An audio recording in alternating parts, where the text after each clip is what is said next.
நமக்கு கிடைக்கிற ஒரு குறுகிய லாபத்துக்காக ஒரு நல்ல கோட்பாடை சதைக்கக்கூடாது. இது ரொம்ப இன்ட்ரெஸ்டிங்காக சொன்ன ஒரு கதை தான் இது. வீடியோவை ஃபுல்லாக பாருங்க. ஜேர்னி ஆஃப் குட்டி ஸ்டோரிஸ்.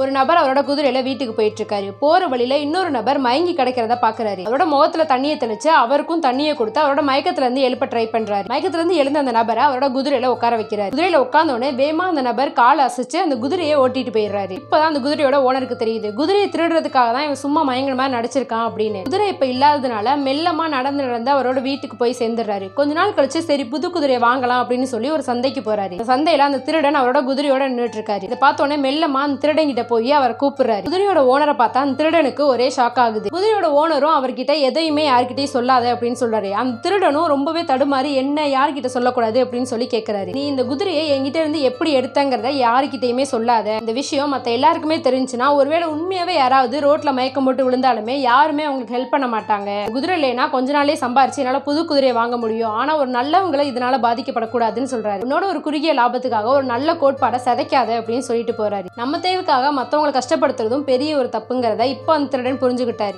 உங்களுக்கு பிடிச்சிருந்துச்சுன்னா லைக் பண்ணுங்க, ஷேர் பண்ணுங்க. இதே மாதிரி யூஸ்ஃபுல்லான ஸ்டோரிஸ் பார்க்கறதுக்கு நம்ம பேஜை ஃபாலோ பண்ணுங்க.